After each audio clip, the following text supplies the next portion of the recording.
Hello students, मैं योगेश गढ़वाल आप सभी का स्वागत करता हूं अपने यूट्यूब चैनल साइंस गुरु योगेश जी में। अभी हमारा एग्जाम का जो टाइम चल रहा है उसके हिसाब से मैंने आज एक नया चैप्टर अध्याय 3 जो है हमारा धातु एवं अधातु मेटल्स एंड नॉन मेटल्स लेकर आया हूं आपके लिए वन शॉट में इसको कंप्लीट करने के लिए।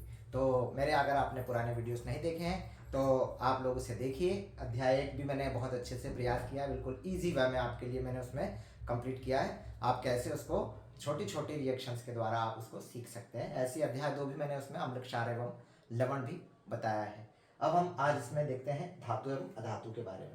तो स्टूडेंट्स आप सभी यदि इसमें एक बहुत महत्वपूर्ण क्वेश्चन आता है फिजिकल प्रॉपर्टीज या भौतिक गुण धातु एवं अधातु के लिखने के लिए, तो उसमें अंतर भी पूछे जाते हैं। 4 अंक का पूरा प्रश्न होता है।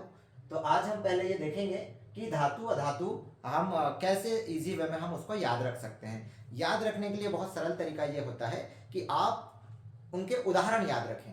आप सभी ने जिस चीज़ों को देखा है यदि आप उनके गुण बता देते हैं और उसके अपोजिट अधातु में लिख देते हैं तो वो हमको उसका अंतर समझ में आ जाता है। फिजिकल प्रॉपर्टीज मीन्स हमको बाहर से जो उसका रूप, रंग, उसकी अवस्था है ना, उसका कलर क्या है, या उसका गलनांक और क्वथनांक मीन्स उसका जो बॉइलिंग पॉइंट है और मेल्टिंग पॉइंट है, ये सब जो है भौतिक अवस्था में आते हैं। तो हम इनके यहाँ पर आधार पर इनका अध्ययन करेंगे आज। यहाँ पर हम उदाहरण कुछ देखें, जैसे गोल्ड आप सभी ने देखा है पीले कलर का, येलो होता है। चांदी आपने देखी है, कॉपर है, एल्यूमिनियम है, आयरन है, जिंक है, ये सब जो है ये मेटल्स कहलाती हैं या धातु कहलाती हैं। लेड भी है इनमें से एक। तो हम पहले इनके कुछ यहाँ पर गुणों के बारे में यहाँ पर चर्चा करेंगे, कौन कौन से गुण होते हैं। वैसे आपको मैं बता दूं कि हम इनको देख करके ही बहुत सारी चीजें हम लिख सकते हैं। 4 अंतर लिखना कोई बहुत मतलब कठिन काम नहीं होता है, क्योंकि हमको सब पता है। ये आप सिर्फ ये जो मैंने उन्हीं धातुओं को लिखा है जिनको आप रोजाना अपने दैनिक जीवन में देखते भी हैं या उपयोग भी करते हैं, है ना। तो यहाँ पर हम सबसे पहले जो इसमें बात करते हैं वो आती है धात्विक चमक की, शाइनिंग जो होती है, मेटलिक शाइन जो होती है, तो वो क्या होती है इसकी। तो आप सभी ने देखा होगा कि आप धातुओं को, जैसे लोहा यदि हम उसको घिस दें रेगमाल पेपर से या किसी चीज से रगड़ दें तो उसकी चमक बढ़ती चली जाती है। धातु को आप चाहे कितना भी घिसते चले जाएं, उसकी चमक हमेशा बढ़ती ही जाती है, बरकरार रहती है उसकी चमक, शाइनिंग होती है उसमें। आप चाहे गोल्ड देख लीजिए, सिल्वर देख लीजिए, कॉपर देख लीजिए, एल्यूमिनियम देख लीजिए, इन सभी में इनमें गुण होता है धात्विक चमक का। तो धातुओं में ये जो है धात्विक चमक होती है। अच्छा, यहाँ पर मैंने जो टेबल बनाया है ये टेबल आपके लिए बहुत मददगार होने वाला है, क्योंकि इस टेबल में मैंने इसमें बहुत सारे आपके क्वेश्चंस जो हैं, ऑब्जेक्टिव टाइप के क्वेश्चंस जो हैं वो कंप्लीट होने वाले हैं। साथ ही साथ इसमें आपको एक ही टेबल से धातु अधातु के सारे अंतर भी स्पष्ट हो जाएंगे, अपवाद क्या है उसके, है ना, वो भी हमको पता चल जाएंगे। तो यहाँ पर आप देखिए धात्विक चमक धातुओं में मिलेगी, सभी में धात्विक चमक होती है। अधातु में जब हम बात करेंगे तो अधातु में बिल्कुल भी धात्विक चमक नहीं होती है ना। अधातुओं के गुण हम देखें यहाँ पर, जैसे उदाहरण अगर देखें तो अधातुओं में आते हैं carbon, iodine, oxygen, hydrogen, bromine, nitrogen, है ना। ये सब जो है ये अधातुओं के उदाहरण हैं। तो कार्बन का कार्बन आपने सभी ने देखा ब्लैक कलर का होता है, सेल में भी इस्तेमाल होता है। या फिर आपने देखा होगा कोयला, सभी ने देखा है, कोयला, चारकोल, ये सब कार्बन के ही उदाहरण है, कार्बन के अपर रूप कहलाते हैं। नेक्स्ट चैप्टर में हम उसके बारे में और अच्छे से पढ़ेंगे। ग्रेफाइट भी कार्बन का ही एक अपर रूप होता है। तो ये कार्बन को आप देखिए, इसमें आप कोयला यदि हम देखें तो इसमें कोई चमक इतनी हमको दिखाई नहीं देती है या ये इतनी, लेकिन हाँ इसमें एक अपवाद है। इसमें जो आयोडीन होती है, आयोडीन, ये मैंने अपवाद लिखा है।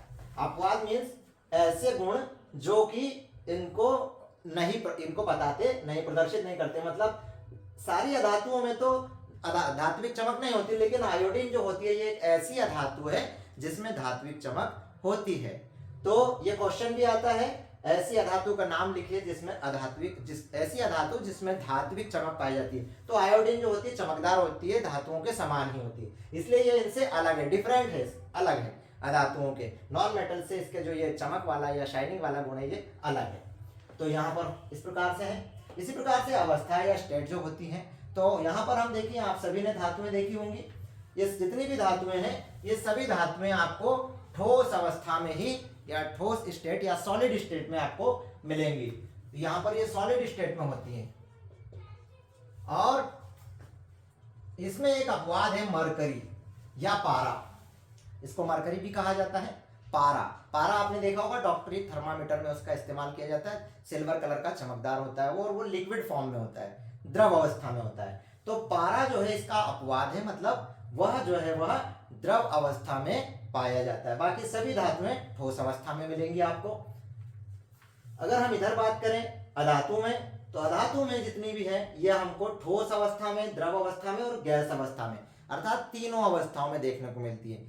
सामान्यतः सभी अधातुएं या तो ठोस या गैस अवस्था में मिलती है, लेकिन इसमें ब्रोमीन जो होती है वह एक ऐसी अधातु है जो द्रव अवस्था में मिलती है।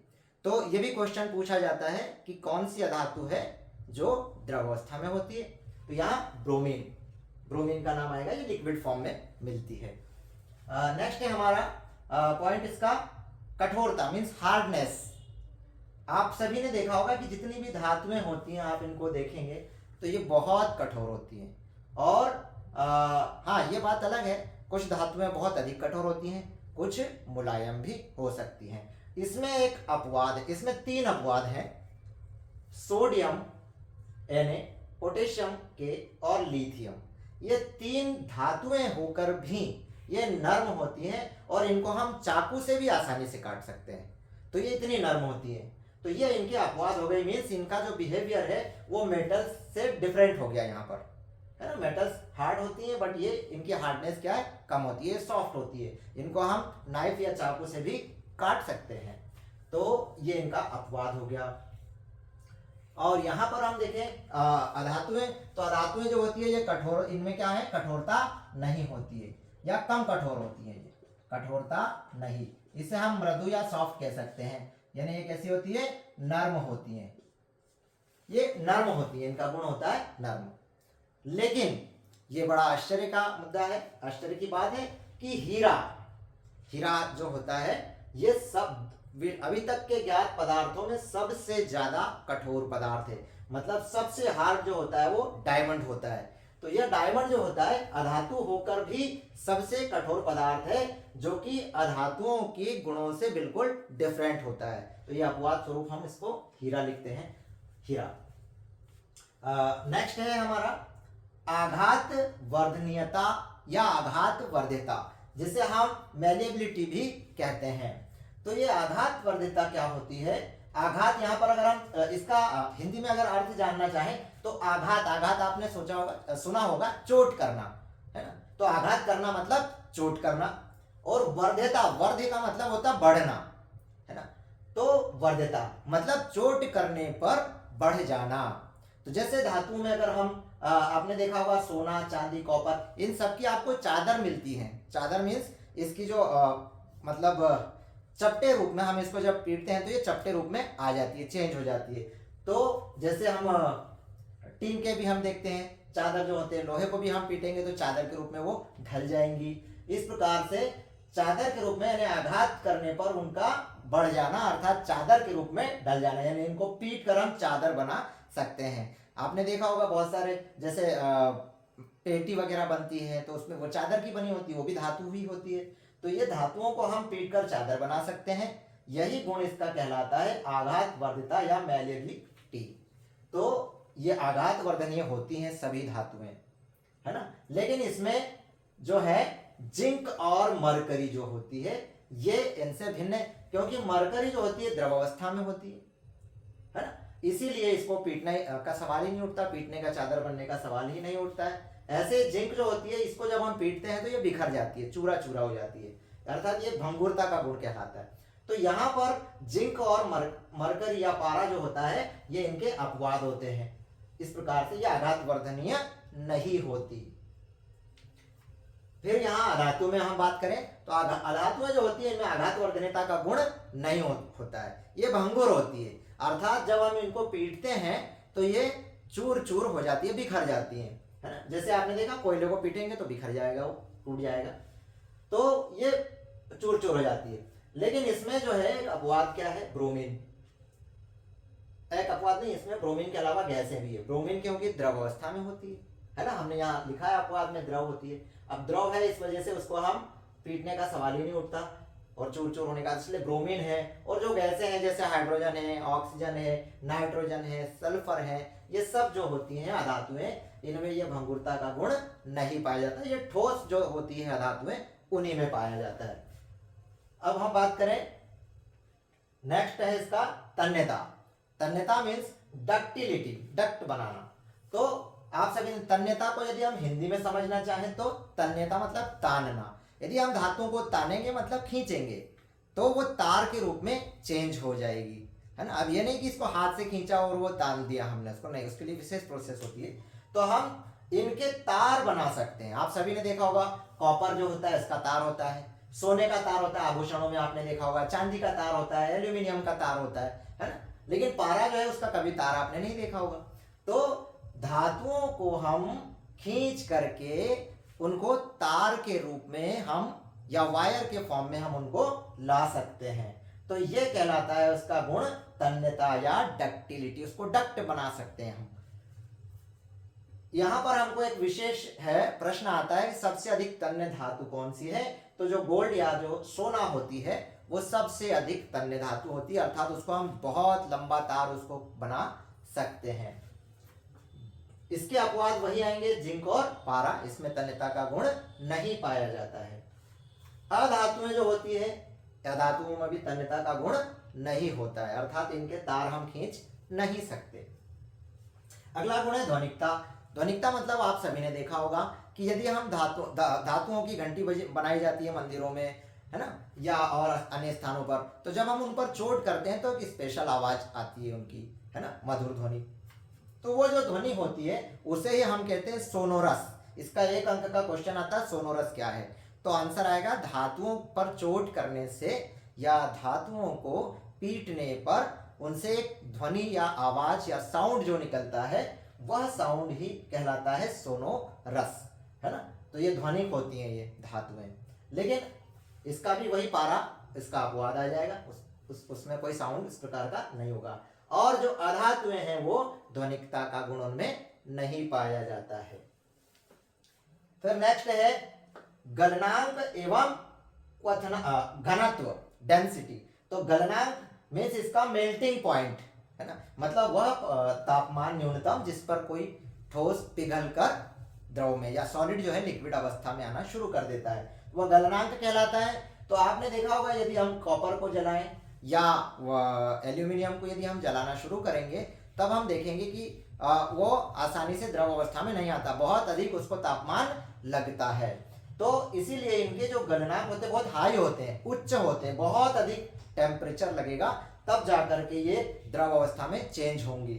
इसी प्रकार से इनका घनत्व भी बहुत ज्यादा होता है, डेंसिटी जो होता है, तो इनके डेंसिटी और ये भी बहुत अधिक होती है। तो मेल्टिंग पॉइंट और डेंसिटी दोनों ही धातुओं का उच्च होता है। इनके अपवाद हैं, इनके अपवाद क्या है, सोडियम और पोटेशियम। सोडियम और पोटेशियम जो होता है इनका घनत्व बहुत कम होता है और इनका गलनांक भी बहुत कम होता है। ये कमरे के ताप पर ही ये आने पर वायु की नमी से क्रिया करके आग पकड़ लेती हैं, है ना। ये बहुत कम होता है इनका गलनांक।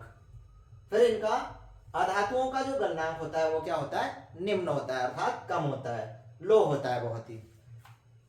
इसमें इसका अपवाद है हीरा, जो कि कार्बन का एक अपर रूप है। इसका जो गलनांक है और घनत्व है बहुत अधिक होता है, क्योंकि ये दुनिया का सबसे कठोर पदार्थ है। तो हीरा जो होता है वो बहुत कठोर पदार्थ होता है और इसका गलनांक बहुत अधिक होता है, इसलिए ये इनसे डिफरेंट गुण प्रदर्शित करता है। तो आप इसका एक स्क्रीनशॉट ले लीजिए।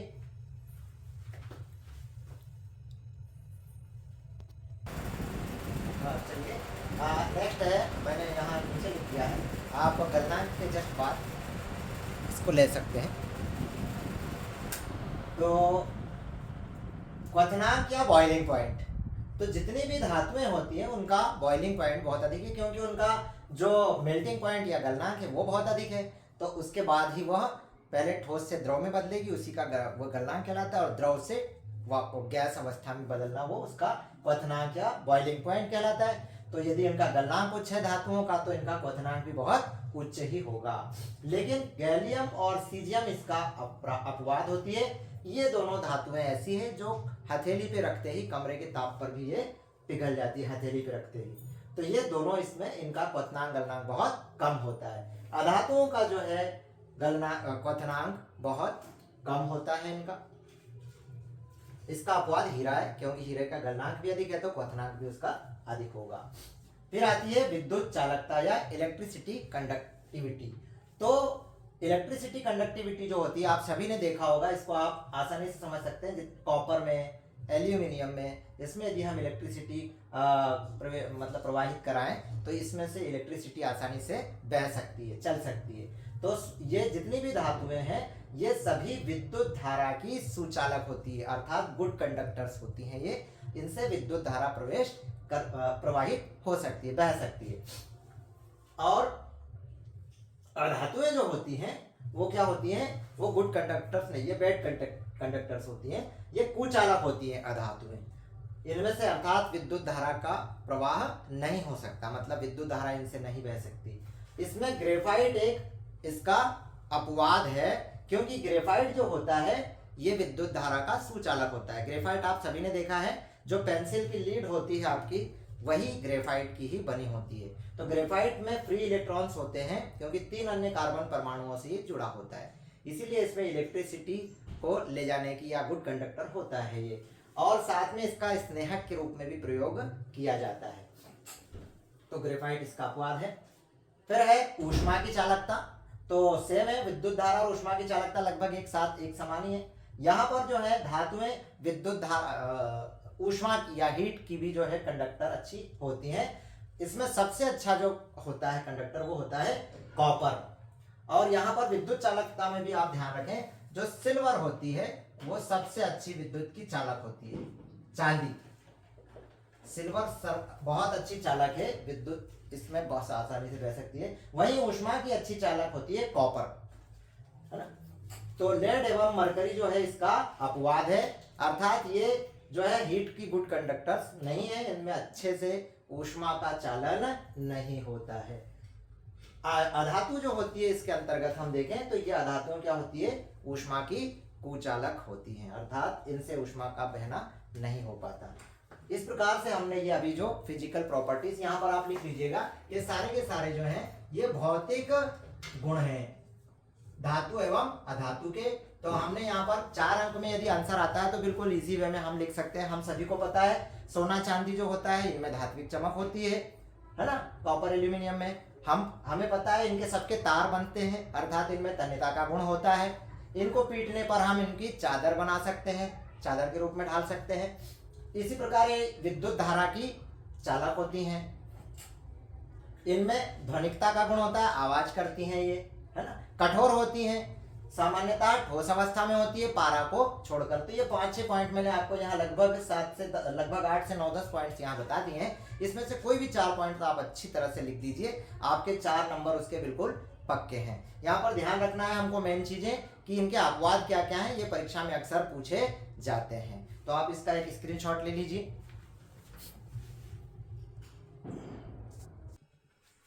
चलिए अब हम बात करते हैं धातु एवं अधातु के रासायनिक गुणधर्मों पे। जैसे हमने देखा कि अभी हमने भौतिक गुणधर्म देखे, जिस भौतिक गुणधर्म की हम बात अभी कर रहे थे उसमें आपने देखा होगा कि कुछ अपवाद भी हैं उसके, अर्थात जो धातुओं के वास्तविक गुण हैं उन गुणों के से भिन्नता भी कुछ धातुएं प्रदर्शित करती हैं। और इसी प्रकार कुछ अधातुएं भी, जैसे विद्युत चालकता जो है अधातु के ग्रेफाइट या कार्बन में होती है ना। कठोर पदार्थ सबसे अधिक हीरा है जो अधातु है। आयोडीन जो है अधातु होती भी चमकती है, धात्विक चमक। ऐसी धातुओं में भी हमने देखा कि सोडियम और पोटेशियम को आसानी से काटा जा सकता है। तो हम इनकी जो व्याख्या है ठीक से कर नहीं सकते हैं कि कौन सी धातु है कौन सी अधातु है। हाँ, हम उनके गुण को सूचीबद्ध करके हम मैक्सिमम चीजें उसमें हम पता कर सकते हैं, लेकिन वास्तव में धातु अधातु की यदि हम बात करें कि क्या होती है परिभाषा, तो इसकी परिभाषा होती है इलेक्ट्रॉन दाता या इलेक्ट्रॉन त्यागने वाली होती है। मतलब ये इलेक्ट्रॉन डोनर होती हैं, ये देती हैं इलेक्ट्रॉन्स। और अधातु या नॉन मेटल्स जो होती हैं ये क्या करती हैं? इलेक्ट्रॉन ग्रहण करती है, रिसीव करती हैं। अब कैसे? तो देखिए यहां पर हम एक धातु की बात करें जैसे सोडियम। सोडियम का जो परमाणु क्रमांक होता है वो होता है 11, आप इसको बहुत अच्छे से याद रखते हैं, आपको याद होगा भी है सोडियम का। तो इसका यदि हम इलेक्ट्रॉनिक विन्यास देखें तो पहली कक्षा में 2 इलेक्ट्रॉन्स होंगे, दूसरी कक्षा में 8 और तीसरी में 1 इलेक्ट्रॉन होगा। इसी प्रकार से यदि हम यहां पर देखें अधातु की बात करें तो अधातु में हम क्लोरीन की बात करते हैं। क्लोरीन की जो संख्या है परमाणु वह है 17। इसका इलेक्ट्रॉनिक विन्यास अगर हम देखें तो हमें पता चलेगा कि इसके पहली कक्षा में 2 इलेक्ट्रॉन, दूसरी कक्षा में 8 इलेक्ट्रॉन, तीसरी कक्षा में 7 इलेक्ट्रॉन होते हैं। और हमें पता है 9th में हम पढ़ चुके हैं कि किसी भी परमाणु को अपनी अंतिम कक्षा में उत्कृष्ट गैस का विन्यास प्राप्त करना पर वह स्थायी हो जाता है, यौगिक बना करके ये काम करते हैं। तो यहाँ पर इसके अंतिम कक्षा में 8 इलेक्ट्रॉन होना चाहिए। अब 8 इलेक्ट्रॉन होने के लिए यहाँ पर ये जो 1 इलेक्ट्रॉन है धातु के पास, अब इसको 7 इलेक्ट्रॉन की आवश्यकता है। तो ये 7 इलेक्ट्रॉन किसी कोई इसको देगा भी नहीं और इसकी क्षमता भी नहीं ग्रहण करने की, तो ये इसकी संयोजकता 1 हो गई यहाँ पर। अब ये जो संयोजकता 1 है तो ये 1 इलेक्ट्रॉन क्या करेगा, ये किसी को देगा। तो यहाँ पर ये +1 इसकी संयोजकता है और ये इलेक्ट्रॉन किसी न किसी को देगा। इसीलिए धातुएं जो होती है, मेटल जो होती है, वो इलेक्ट्रॉन डोनर या इलेक्ट्रॉन देने वाली होती हैं, इलेक्ट्रॉन को ये त्याग देती हैं। वहीं यहाँ पर हम बात करें क्लोरीन की, तो क्लोरीन की भी लास्ट वाली जो इसकी कक्षा है, यहाँ पर इसकी क्लास में आप देखें इसकी जो वैलेंसी है वो कितनी है, इसकी -1 है, क्योंकि 7 इलेक्ट्रॉन इसके पास ऑलरेडी है, इसको 1 इलेक्ट्रॉन की आवश्यकता है, तो 1 इलेक्ट्रॉन इसके पास कोई भी दे देगा, इसीलिए ये 1 इलेक्ट्रॉन यहाँ पर आएगा और यहाँ से 1 इलेक्ट्रॉन इधर धातु में जाता है। तो ये इलेक्ट्रॉन को ग्रहण करने वाली रिसीव करती है इलेक्ट्रॉन को किसी धातु से। तो इस प्रकार से हम ये इसकी परिभाषा, इसके आधार पर हम कह सकते हैं कि धातुएं क्या है और अधातुएं क्या है। तो हम यहाँ पर जब इसका अंतर लिखेंगे तो ये पहला अंतर इसका रासायनिक गुणधर्म या इसकी जो केमिकल प्रॉपर्टीज हैं उनके बारे में हम जब चर्चा करते हैं तो हमें पता चलता है कि इलेक्ट्रॉन्स जो है वो देने वाली होती है धातुएं और अधातुएं इलेक्ट्रॉन्स ग्रहण करती हैं। इलेक्ट्रॉन जो धातुएं होती है ये विद्युत धनात्मक होती है। विद्युत धनात्मक का मतलब क्या है, अब यहाँ से यदि ये 1 इलेक्ट्रॉन चला जाएगा इसमें तो यहाँ पर इसके पास 2 और 8 इलेक्ट्रॉन ही बचेंगे, 1 इलेक्ट्रॉन चला गया। तो जब कोई इलेक्ट्रॉन देने वाला हो जाता है तो उसके ऊपर जो चार्ज आ जाता है वो कौन सा आ जाता है, धनी, क्योंकि देने वाला हमेशा धनी होता है ना। हम यदि किसी को कोई कर्ज देते हैं तो हम धनी हैं तभी दे पाते हैं। और दूसरा कारण क्या है, इसमें इलेक्ट्रॉन की संख्या यहाँ से कम हो गई तो प्रोटॉन की संख्या बढ़ जाएगी, तो इस पर जो चार्ज होगा वो कौन सा आ जाएगा, प्लस चार्ज आ जाएगा, धनात्मक आवेश इस पर आ जाएगा। तो इसीलिए ये क्या होती है, विद्युत धनात्मक होती है, जबकि इसमें इलेक्ट्रॉन की संख्या बढ़ रही है ना, और लेने वाला है ये, इसीलिए वो हमेशा ऋणी होता है। तो यहाँ पर इसके ऊपर माइनस चार्ज आ जाता है, इसीलिए ये इलेक्ट्रॉन ये विद्युत ऋणात्मक होती है। ठीक है, तो दूसरा अंतर हमारा ये हो गया कंप्लीट। तीसरा है हमारा, इनके ऑक्साइड क्षारीय प्रकृति के होते हैं। हमने पिछले अध्याय में लेसन 2 में हमने इसके बारे में बात की है, तो आप उसको देखिए, उससे आपको ये स्पष्ट हो जाएगा। तो ये ऑक्साइड जब बनाते हैं तो वो कैसे होते हैं, क्षारीय होते हैं, जबकि अधातुओं के अम्लीय और उदासीन ऑक्साइड बनते हैं। फिर है धातुएं जो होती हैं वो अपचायक होती हैं, अर्थात ये ऑक्सीजन को हटाने का काम करेगी, किसी यौगिक से ऑक्सीजन को वहां से हटा देगी, बाहर करेगी, और ऑक्सीडेशन करती हैं ये, सॉरी रिडक्शन करती हैं ये। और जो अधातुएं हैं ये ऑक्सीडेशन का काम करेंगी, मतलब ये अच्छी उपचायक होती है, अर्थात किसी को ऑक्सीजन को ये यौगिक में जोड़ने का काम करती है। तो इस प्रकार से ये 4 अंकों का हमारा एक क्वेश्चन है कि धातु एवं अधातु में रासायनिक गुणधर्मों के आधार पर अंतर लिखिए। तो डिफरेंस हमने यहाँ पर इसके बारे में चर्चा की है। यहाँ पर आपको एक बात विशेष रूप से ध्यान रखनी है कि जब भी प्रश्न आता है तो 4 अंकों में कभी 2 अंकों का प्रश्न आ जाता है, जिसमें वो कहता है कि आप उनको केमिकल प्रॉपर्टीज ही 4 अंकों में लिखिए, तब आपको ये लिखना है। और यदि वो कहते हैं कि 4 भौतिक गुण लिखना है तो भौतिक गुण लिखना है। कभी कभी 2 भौतिक और 2 रासायनिक गुण भी पूछ लिए जाते हैं, तब आपको 2 भौतिक गुण और 2 भौतिक और 2 रासायनिक गुण लिखना है। यहाँ पर कई बार बच्चे क्या करते हैं कि भौतिक गुण पूछे हैं और वो सारे के सारे रासायनिक गुण लिख कर आ जाते हैं, केमिकल प्रॉपर्टीज लिख दी, तो सारा आंसर उनका गलत हो जाता है, उनको 0 मार्किंग होती है। तो इसीलिए आप प्लीज इसको थोड़ा ध्यान से देखिए, रासायनिक गुणधर्म और भौतिक गुणधर्मों में अंतर होता है दोनों के। तो आप इसका एक स्क्रीनशॉट ले लीजिए।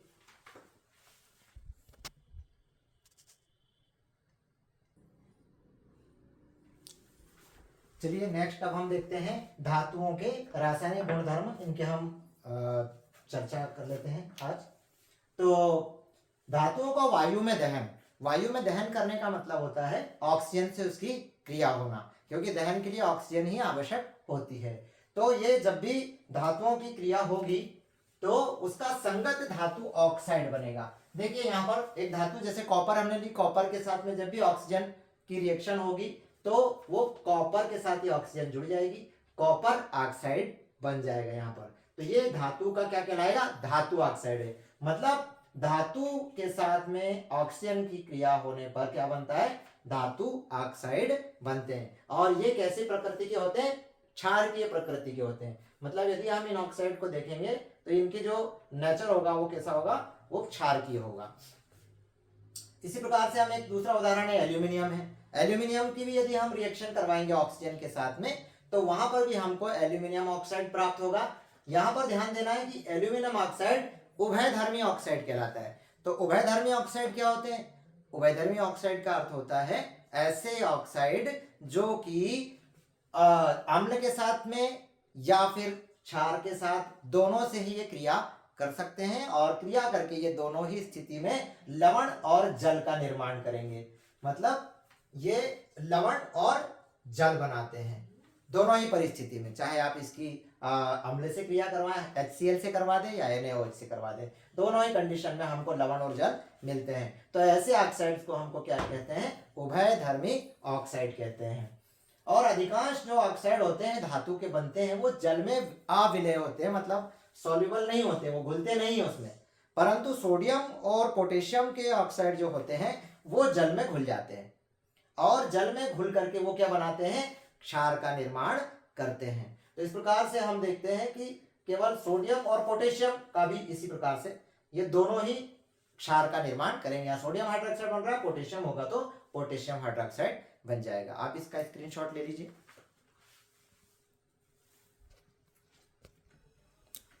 चलिए नेक्स्ट अब हम देखते हैं धातुओं की जो है जल के साथ अभिक्रिया। तो धातुओं की, सभी धातुओं की जल के साथ अभिक्रिया नहीं होती है। कुछ धातुएं ऐसी हैं जो ठंडे जल के साथ अभिक्रिया कर सकती हैं, कुछ धातुएं ऐसी हैं जो गर्म जल के साथ करती हैं क्रियाएं, और कुछ धातुएं ऐसी है जो जलवाष्प यानी जल की भाप के साथ में रिएक्शन करती है। सबकी क्रियाशीलता की दर अलग अलग होती है, सभी एक दर से क्रिया नहीं करती है सबसे।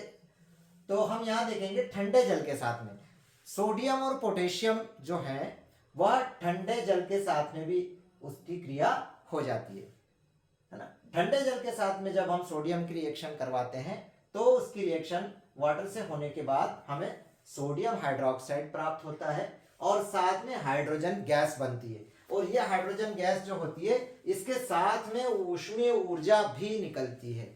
इसीलिए आपने सुना होगा कि जो सोडियम है वो पानी के साथ में आग पकड़ लेती है ना, वायु की नमी से क्रिया करके वो आग पकड़ लेती है। उसका कारण क्या है, एक तो ऑक्सीजन से भी रिएक्शन होती है और जल से भी। तो जल जो होता है वह यहाँ पर जो ऊष्मीय ऊर्जा निकल रही है वह ऊष्मीय ऊर्जा इतनी अधिक होती है कि इस हाइड्रोजन गैस को जलाने के लिए पर्याप्त होती है। तो बहुत अधिक मात्रा में, क्योंकि एक ऊष्माक्षेपी अभिक्रिया है। तो इस स्थिति में ये जो सोडियम है या पोटेशियम जैसी धातु है ये बहुत ज्यादा क्रियाशील, अभिक्रियाशील या मोस्टली रिएक्टेंट होती है ये। इसीलिए ये हाइड्रोजन गैस के साथ में क्षार और ये ऊष्मीय ऊर्जा बहुत निकलती है इसमें, इस कारण से तुरंत आग पकड़ लेती है। इसीलिए इनको हम केरोसिन के तेल में रखते हैं। इसके अलावा कैल्शियम के साथ में भी इसकी रिएक्शन होती है, लेकिन कैल्शियम के साथ में जो ऊष्मीय ऊर्जा बनती है वो इतनी पर्याप्त नहीं होती है कि वह हाइड्रोजन को जला सके।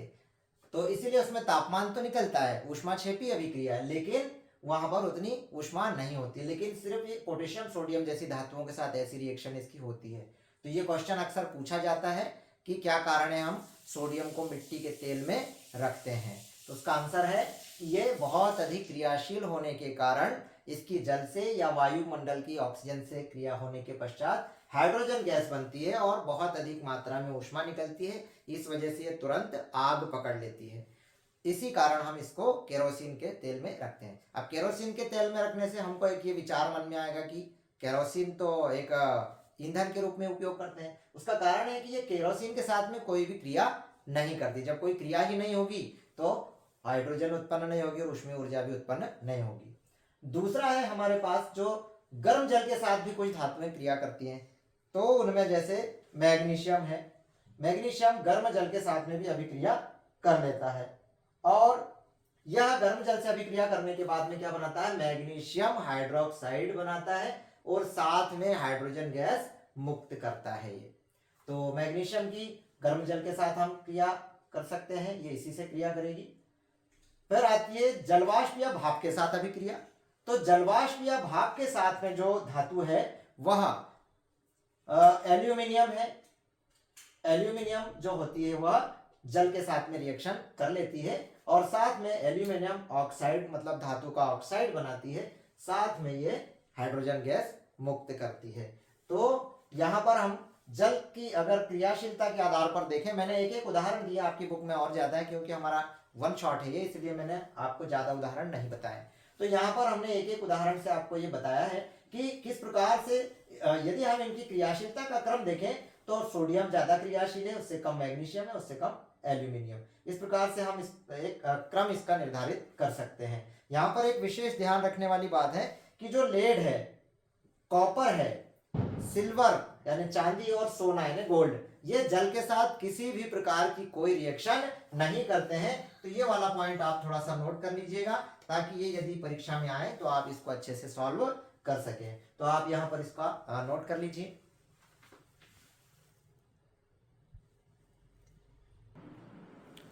नेक्स्ट है हमारा धातुओं की अम्लों के साथ, एसिड्स के साथ रिएक्शन।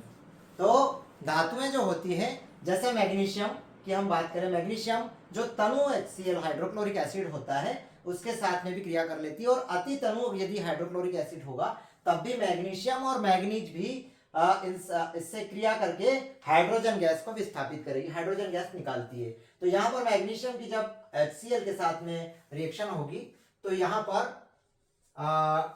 मैग्नीशियम क्लोराइड बनेगा, मतलब लवण है, ये संगत लवण है इसका, और साथ में हाइड्रोजन गैस मुक्त होती है। तो अम्लों के साथ हम लिख सकते हैं कि धातुओं की क्रिया अम्लों के साथ जब होती है तो संगत लवण बनता है और साथ में हाइड्रोजन गैस निकलती है। यहाँ पर एक बात ध्यान रखना है कि अम्ल में हमारे HCl है, H2SO4 है और अन्य है। बाकी HNO3 जो अम्ल है, यह अम्ल इसके साथ में जब भी क्रिया होती है धातुओं की तो हाइड्रोजन गैस नहीं निकलती है। उसका कारण क्या है कि यह एक प्रबल ऑक्सीकारक होता है, मींस ये ऑक्सीजन को जोड़ने का काम करता है। तो ये क्या करेगा कि जैसे ही हाइड्रोजन गैस बनेगी यहाँ पर, तो ये HNO3 क्या करेगा, इसमें से जो ऑक्सीजन है इस ऑक्सीजन को किसके साथ जोड़ देगा, इस H2 के साथ में। मतलब यहाँ पर H2 के यहाँ से बाहर निकल गया तो हाइड्रोजन यहाँ से यदि बाहर निकलेगा तो यहाँ पर H2 बाहर निकली इसमें से, और इसमें से साथ में ये क्या करेगा, ऑक्सीजन को जोड़ देगा। तो ऑक्सीजन भी इसमें से बाहर हो जाएगी, तो इसके साथ ऑक्सीजन जोड़कर क्या बन जाएगा, जल बन जाएगा। तो जल का अणु निर्मित कर देगा। इस कारण से यहाँ पर वो हाइड्रोजन किस में चेंज हो गई, जो बनी वो जल में चेंज हो गई, और ये स्वयं क्या है, NO2 या N2O या NO2 या NO मतलब नाइट्रोजन का जो ऑक्साइड है वो उसमें ये चेंज हो जाएगा, मतलब अपचयित हो जाएगा ये। तो इस कारण से HNO3 के साथ में जल का निर्माण होगा और हाइड्रोजन गैस उत्पन्न नहीं होगी, हाइड्रोजन गैस नहीं बनती है। इसको आप पॉइंट को नोट कर लीजिएगा। अन्य धातु लवण के साथ हमने अध्याय 2 में भी बात की थी, अध्याय 1 रासायनिक अभिक्रिया एवं समीकरण में हमने देखा था विस्थापन अभिक्रिया। तो हमने वहां पढ़ा था कि एक तत्व जो अधिक क्रियाशील है वो अधिक कम क्रियाशील तत्वों के द्वारा विस्थापित हो जाता है। जैसे यहाँ पर, यहाँ कॉपर, ये धातु है, ये कॉपर का लवण है, मतलब कॉपर सल्फेट है। कॉपर सल्फेट के साथ में जब हमने यहाँ पर आयरन की रिएक्शन करवाई तो ऐसी स्थिति में क्या होता है, ये कॉपर सल्फेट का विलयन होता है एक्वस, और यहाँ पर ये सॉलिड में हमने इसमें लोहे की कील यदि डाल दी तो यहाँ पर ये आयरन सल्फेट का हमको विलयन प्राप्त हो जाता है। आयरन सल्फेट मीन्स ये जो आयरन है इसने कॉपर को इसके स्थान से हटा दिया। इसका कारण क्या है कि जो आयरन है वो क्या है, अधिक क्रियाशील है, ज्यादा मोस्टली रिएक्टेंट है ये। इस कारण से यहाँ कॉपर को हटाकर स्वयं उसका स्थान ले लिया इसने, तो फेरस सल्फेट बन गया यहाँ, यानी और साथ में कॉपर का निर्माण होता है। तो इस प्रकार से यहाँ पर विस्थापन अभिक्रिया होती है। तो हम यहाँ जो हमने अभी तक रिएक्शंस जितनी भी देखी अभी तक अभिक्रियाएं, इसमें हमने देखा कि कुछ धातुएं ऐसी हैं जो कि जल के साथ अच्छी रिएक्शन करती हैं, कुछ ठंडे जल से, कुछ गर्म जल से। कुछ धातुएं अम्लों के साथ अच्छे से क्रिया करती हैं, कुछ नहीं करती हैं। और अन्य धातु लवणों के साथ में भी कुछ धातुएं ऐसी है जो अधिक क्रियाशील होती है, वो कम क्रियाशील को हटा देती है। तो इनके आधार पर हमने एक क्रियाशीलता का क्रम तैयार किया गया है, और उस क्रियाशीलता के क्रम में क्या है, जिन धातुओं की अभिक्रियाशीलता ज्यादा होती है, जो ज्यादा रिएक्टेंट होती है, ज्यादा रिएक्टिव होती हैं, उनको सबसे ऊपर रखा है, और जो कम होती है उनको घटते क्रम में नीचे रखा गया। उसको हम सक्रियता श्रेणी कहते हैं। तो सक्रियता श्रेणी की मैं यहाँ पर परिभाषा भी लिख देता हूं। अभी क्या होती है, वह सूची सक्रियता श्रेणी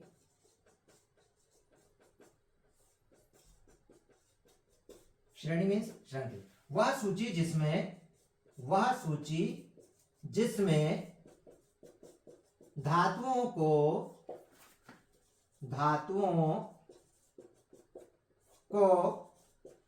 अवरोही अर्थात घटते क्रम में, उनके क्रियाशीलता के, धातुओं को उनकी क्रियाशीलता के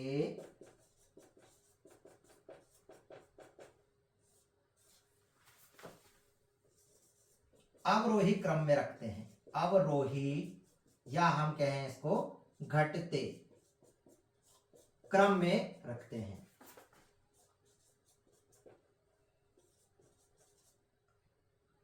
या रखा, वह सूची जिसमें धातुओं को क्रियाशीलता क्रम में रखा गया है। यह सूची बनाई गई है रासायनिक गुणधर्मों के आधार पर, उसे हम सक्रियता श्रेणी कहते हैं। ये परीक्षा में अक्सर पूछा जाता है। तो यहाँ पर हम देखें, इसमें सबसे ऊपर जो होती है अधिक क्रियाशील धातुओं में, वो आती है पोटेशियम, सबसे ऊपर आती है। तो प्रश्न आता है सबसे अधिक क्रियाशील धातु कौन सी है, तो पोटेशियम और सोडियम आती है उसके बाद में। बीच में हमारी जो आती है मैग्नीशियम, कॉपर, एल्यूमिनियम, और सबसे लास्ट में जो आती है नीचे, जो किसी से भी कोई क्रिया नहीं करती, उसमें चांदी और सोना आता है, यानी सिल्वर और गोल्ड आता है, उसको सबसे नीचे रखा गया है, क्योंकि वो अभिक्रियाशील किसी से नहीं होती हैं। अब इन्हीं के आधार पर हम देखेंगे धातुओं का निष्कर्षण, क्योंकि धातुओं को हम जब प्राप्त करते हैं, तो जिस रूप में हम उन्हें देख रहे हैं आज, वैसी ही स्थिति में वो प्राप्त नहीं होती है। उनको प्राप्त करने के लिए कुछ प्रक्रिया होती है, और वही कहलाता है धातु निष्कर्षण। तो आप इसका एक स्क्रीनशॉट लें, फिर हम आगे उसको देखते हैं। नेक्स्ट हम देखते हैं सक्रियता श्रेणी के पहले, हम थोड़ा धातु अधातु का एक महत्वपूर्ण जो पॉइंट है वो छूट गया है। धातु एवं अधातु की आपस में यदि क्रिया होती है तो क्या होता है। तो यहाँ हम देखते हैं, जैसे सोडियम जो है ये एक धातु है, क्लोरीन एक अधातु है। सोडियम का परमाणु क्रमांक मैं इसके पहले बता चुका हूँ, 11 होता है, 1 इलेक्ट्रॉन ये त्याग सकता है। और क्लोरीन का जो परमाणु क्रमांक है वो 17 होता है, ये भी 1 इलेक्ट्रॉन ग्रहण कर सकता है। तो सोडियम और क्लोरीन जो है, सोडियम अपने कक्षा में 8 इलेक्ट्रॉन पूर्ण करने के लिए ये 1 इलेक्ट्रॉन त्याग करके क्लोरीन को दे देता है। इस प्रकार से क्लोरीन पर ऋणायन और सोडियम पर धनायन आता है। तो सोडियम एक धातु है और क्लोरीन अधातु है। इनकी क्रिया से एक यौगिक बनता है जिसे हम सामान्य भाषा में नमक कहते हैं, और इसका वैज्ञानिक नाम होता है सोडियम क्लोराइड। ये रासायनिक नाम होता है इसका, जो कि ये साल्ट या लवण कहलाता है। तो इसी प्रकार से मैग्नीशियम, इसकी भी संयोजकता 2 होती है, परमाणु क्रमांक इसका 12 होता है। तो यहां पर भी जो है क्लोरीन अधातु है, मैग्नीशियम धातु है, इसके साथ में क्रिया करके ये क्या बनाता है, मैग्नीशियम क्लोराइड, जो कि एक लवण का काम करता है। तो चूंकि इनमें प्लस और माइनस आकर्षण बल बहुत मजबूत होता है, इस कारण से ये जो आयनिक यौगिक होते हैं ये बहुत ही मजबूत आकर्षण के कारण ठोस होते हैं और कठोर होते हैं। इनके गुणधर्म आते हैं 3 या 4 अंकों में। तो आप लिख सकते हैं कि आयनिक यौगिकों का मजबूत आकर्षण के कारण ये ठोस और कठोर होंगे।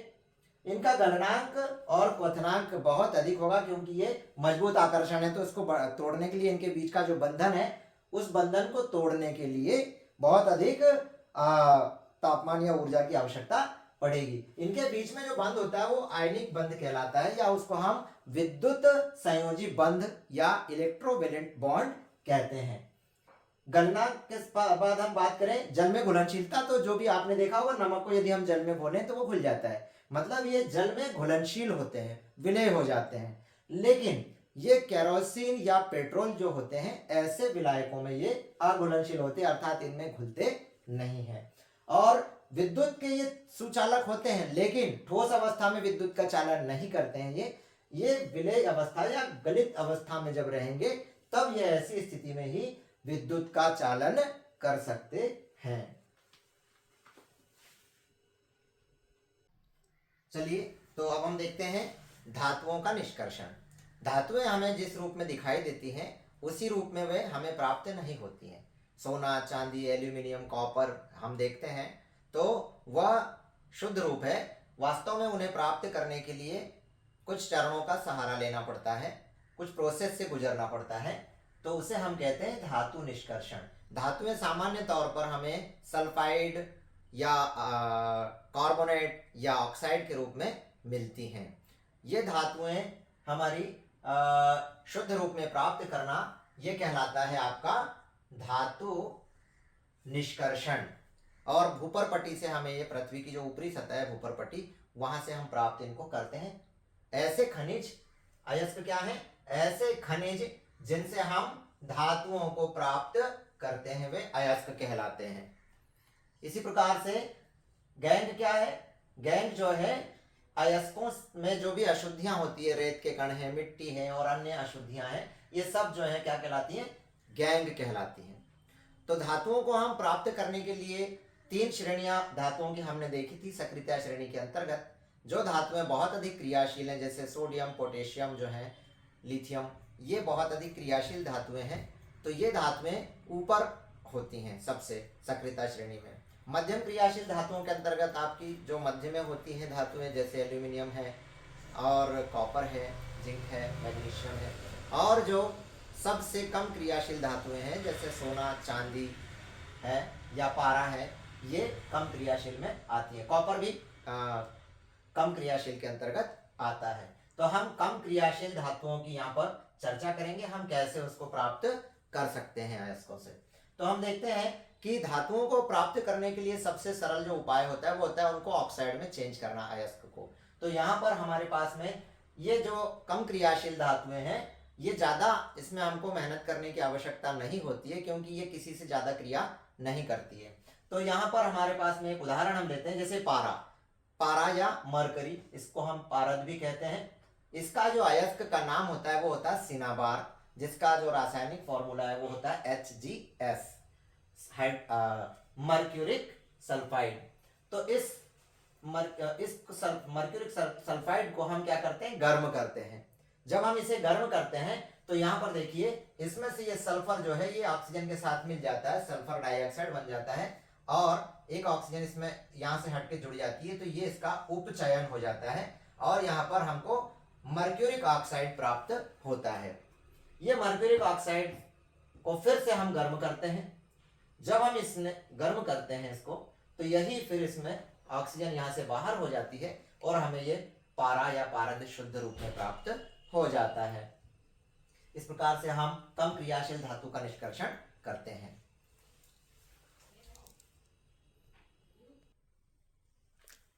अब हम देखते हैं नेक्स्ट, जो मध्यम क्रियाशील धातुएं होती हैं,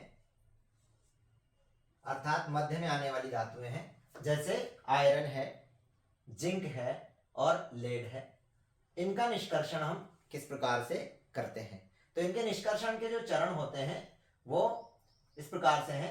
ये इनके जो अयस्क मिलते हैं ज्यादातर वो या तो कार्बोनेट के रूप में होते हैं या फिर सल्फाइड के रूप में होते हैं। तो इनको हमें आसान तरीका ये होता है कि हम उनको शुद्ध धातु प्राप्त करने के लिए ऑक्साइड में बदल दें उनको। तो जब ऑक्साइड में हम उनको चेंज कर लेंगे तो उनका हम आसानी से उनका अपचयन करके और शुद्ध धातुओं को प्राप्त कर लेते हैं। तो यहाँ पर हम 2 प्रकार से किया जाता है क्योंकि सल्फाइड के लिए प्रक्रिया अलग होती है और कार्बोनेट अयस्क के लिए प्रक्रिया अलग होती है। सल्फाइड को अलग करके हम यदि सल्फाइड को चेंज करते हैं इसमें ऑक्साइड में, तो यहां पर हम इस प्रक्रिया को भर्जन कहते हैं। इसी प्रकार से यदि हम कार्बोनेट अयस्क को यदि हम चेंज करते हैं तो ऑक्साइड में, तो उसे हम निस्तापन कहते हैं। जैसे यहाँ पर इसमें अंतर भी कभी कभी आता है कि भर्जन और निस्तापन में क्या अंतर है। तो यहाँ पर हम देखें, सल्फाइड अयस्क को वायु की उपस्थिति में अधिक ताप पर, यहाँ तापमान अधिक लगता है, अधिक तापमान पर जब हम गर्म करते हैं तो वह ऑक्साइड में बदल जाता है और यहाँ वायु की उपस्थिति होती है, यह भर्जन है। वहीं निस्तापन में इसका अपोजिट होता है, वायु जो है ये सीमित मात्रा में होती है, कम होती है और तापमान भी इसमें अधिक होता है। तो यहाँ पर हम इसमें यह अंतर महत्वपूर्ण होता है। तो निस्तापन के लिए हम क्या करेंगे, कार्बोनेट अयस्क को सीमित वायु में अधिक ताप पर गर्म करने पर ऑक्साइड में बदलना निस्तापन कहलाता है। दोनों के उदाहरण देखें। भर्जन में हम जैसे यहाँ पर सल्फाइड है तो यह जिंक सल्फाइड है, जिंक सल्फाइड को हमने ऑक्सीजन के साथ मिलाया और इसको जब गर्म किया तो ये जिंक ऑक्साइड में चेंज हो जाता है, ये ऑक्सीजन इसके साथ जुड़ जाती है, सल्फर को हटा देती है, तो यहाँ सल्फर डाइऑक्साइड गैस के रूप में बाहर हो जाती है। इसी प्रकार से यदि हम निस्तापन की बात करें, यदि कार्बोनेट अयस्क के रूप में हमें प्राप्त हो रहा है अयस्क, तो यहाँ पर जिंक कार्बोनेट है और जिंक कार्बोनेट को जब हम सीमित वायु में गर्म करते हैं तो यहाँ पर हमें जिंक ऑक्साइड प्राप्त होता है, साथ में कार्बन डाइऑक्साइड गैस के रूप में बाहर हो जाती है। अब हमारे पास ये जो जिंक ऑक्साइड प्राप्त हुआ है, इसी जिंक ऑक्साइड का अब हम करेंगे अपचयन। कार्बन जैसे कोयला, कार्बन जो होता है इसका हम अपचायक के रूप में इस्तेमाल करते हैं। हमने पढ़ा भी है अभी धातु अधातु के जो रासायनिक गुणधर्म है उसमें कि अधातुएं जो है अपचायक का कार्य करती हैं, अर्थात यह ऑक्सीजन को बाहर कर देती हैं। तो यहाँ पर कार्बन देखिए किस प्रकार से जिंक ऑक्साइड के साथ ये कार्बन जुड़ जाता है, यहाँ से ऑक्सीजन यहाँ बाहर कर देता है इससे, तो ये जिंक हमें प्राप्त हो जाती है और कार्बन मोनोऑक्साइड गैस यहाँ से बाहर हो जाती है। तो इस प्रकार से हमें यहाँ पर ये शुद्ध धातु प्राप्त हो जाती है। तो ये आप इसको नोट कर लें।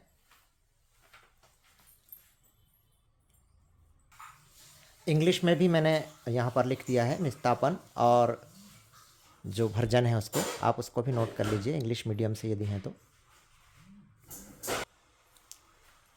अब सक्रियता श्रेणी में जो धातुएं सबसे ऊपर आती हैं, मतलब सबसे अधिक वो क्रियाशील होती हैं, इन धातुओं का निष्कर्षण हम विद्युत अपघटन के द्वारा या इलेक्ट्रोलाइसिस के द्वारा करते हैं, क्योंकि ये धातुएं बहुत अधिक क्रियाशील होती हैं। जैसे सोडियम है, कैल्शियम है, मैग्नीशियम है, इनको हम गर्म करके प्राप्त नहीं कर सकते क्योंकि ये बहुत ज़्यादा क्रियाशील होती है। सोडियम का तो आपको पता ही है, हमने पढ़ा है, ऑक्सीजन की जैसे ही संपर्क में आता है वो आग पकड़ लेता है। तो हम इनको, इनका जो गलित अवस्था में जो लिक्विड रूप होता है क्लोराइड्स का, उसके रूप में हम इनका क्या करते हैं, इलेक्ट्रोलिसिस या विद्युत अपघटन करते हैं। मतलब दो इलेक्ट्रोड कैथोड और एनोड का इस्तेमाल करके हम विद्युत अपघट्य के रूप में इनको हम जो इन्हीं के लवण या साल्ट होते हैं इन्हीं धातुओं के, उससे हम इसको उपयोग करते हैं और हमें इस प्रकार से ये प्राप्त होती है। जैसे सोडियम जो होता है इसका NaCl जो होता है, तो यहाँ हमें NaCl के साथ में ये हमें सोडियम क्या होगा, Na जो होगा ये प्लस के रूप में होता है, धातुएं आपको पता है, तो ये, और क्लोराइड जो है ये हमें ये माइनस के रूप में होता है। तो ये Na जो है ये प्लस है, इसलिए ये हमें कहाँ प्राप्त होगा, कैथोड पर। तो कैथोड यानी ऋणावेशित वाला इलेक्ट्रोड जो है वहां पर ये सोडियम हमें मिल जाएगा और क्लोरीन हमें मिल जाएगा एनोड पर अशुद्धि के रूप में। तो अशुद्धि के रूप में ये जब प्राप्त होता है तो इसको हम कहते हैं एनोड पंख, क्योंकि एनोड पर मिल रहा है, ये इसका क्वेश्चन आता है अक्सर। तो इस प्रकार से हम जो अधिक क्रियाशील धातु हैं उसको प्राप्त कर सकते हैं। धातुओं के अंदर जो धातुओं का परिष्करण अब हम देखें तो परिष्करण कैसे करते हैं। इसका परिष्करण का मतलब अब जो अशुद्धि और शेष रह गई है धातु में, तो हम उसको दूर करने के लिए क्या करेंगे, उसके लिए भी हम धातु का जो इम्प्योरिटीज हैं या द्रव्य हैं, अशुद्धियां, उनको हमको हटाना है और शुद्ध धातु से हमको प्राप्त करना है। तो हम उसके लिए फिर विद्युत अपघटन करेंगे। तो एनोड पर हमको अशुद्ध धातु मिल जाएगी और कैथोड पर हमें शुद्ध धातु प्राप्त हो जाएगी। अशुद्ध जो भी रहेगा वो सब हमें कहाँ मिल जाएगी, अशुद्धियां। यहाँ पर अशुद्ध धातु के स्थान पर अशुद्धियां कर लीजिए। अशुद्धियां जो रहेगी, सॉरी,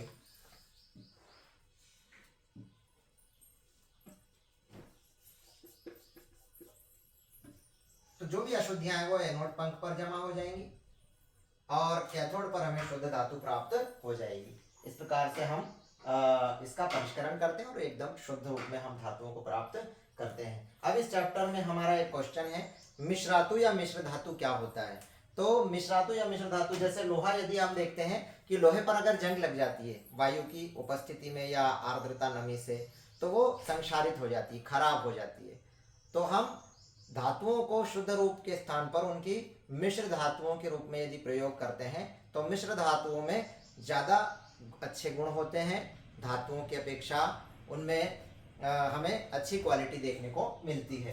तो हम उसको चेंज करते हैं मिश्र धातु में। तो क्या होता है मिश्रातु, हम दो या दो से अधिक जब धातुओं को मिलाएं, समांगी मिश्रण हो, या तो एक अधातु भी हो सकती है इसमें, तब हम उसे कहते हैं, उसका जो समांगी मिश्रण है उसे हम कहते हैं मिश्रातु या एलॉय या मिश्र धातु भी कहा जाता है। जैसे यहाँ पर लोहा जो होता है आयरन, यदि उसको हम देखें तो नर्म होता है, उसमें हम यदि कार्बन भी मिला दें तो 0.5% की मात्रा, तो वो कठोर हो जाता है। इसी प्रकार से यदि हम स्टेनलेस स्टील की बात करें तो इसमें लोहा, निकेल और क्रोमियम, ये 3 धातुएं होती हैं। इनके मिश्रण से ये स्टेनलेस स्टील हमको प्राप्त होता है, जो कि इसकी एक मिश्रातु के रूप में कार्य करता है। इसी प्रकार से जो पारा या मरकरी होता है, इसका भी जो मिश्रातु होता है उसे हम कहते हैं अमलगम। तो ये मिश्रातु और मिश्र धातु की बात हो गई। संक्षारण के बारे में मैंने आपको बता ही दिया है कि वायु या नमी या बाहर की जो गैसेस हैं उनके संपर्क में आकर के जो धातुएं होती हैं वो खराब होने लगती है, क्षय होने लगती है या नष्ट होने लगती है। इसको हम धातु संक्षारण कहते हैं। जैसे आपने देखा होगा कि कॉपर जो होता है ग्रीन कलर का हो जाता है तो कार्बन डाइऑक्साइड से क्रिया कर लेता है बाहर की वो। इसी प्रकार से जो सिल्वर है वो सल्फाइड के साथ में कर लेती है, तो उस पर एक काली परत हो जाती है। लोहा जो होता है, लोहे के ऊपर जंग लग जाती है वायु में ऑक्सीजन या जल से क्रिया करके। तो ये सब धातु संक्षारण के उदाहरण होते हैं। और इसका एक क्वेश्चन आता है, बहुत ही इजी होता है, कि हम संक्षारण से धातु को कैसे बचा सकते हैं। तो इसका बहुत आप सभी ने देखा होगा कि लोहा यदि हमारे घर में है तो हम क्या करते हैं उसके लिए, हम उस पर या तो पेंट करके या उस पर ग्रीस लगा करके, है ना, और जिंक की परत चढ़ा करके भी किया जाता है, जस्ते की परत चढ़ा करके। तो ये कुछ उपाय हैं जिससे हम संक्षारण के द्वारा बचाया जा सकता धातुओं को। इसके अतिरिक्त हमारे पास में लगभग आपको पता ही होगा सोने गोल्ड के बारे में कि गोल्ड जो होता है 24 कैरेट का जो होता है उसे हम शुद्ध मानते हैं। तो ये कुछ प्रश्न थे इससे संबंधित जो मैंने आपको प्रयास किया है कंप्लीट करने का। आपको ये वीडियो मेरा अगर पसंद आया हो तो प्लीज़ लाइक करें, शेयर करें और हाँ सब्सक्राइब जरूर करें और अपने दोस्तों को बताएं इस चैनल के बारे में। और एग्ज़ाम के लिए आपको best of luck. Thank you.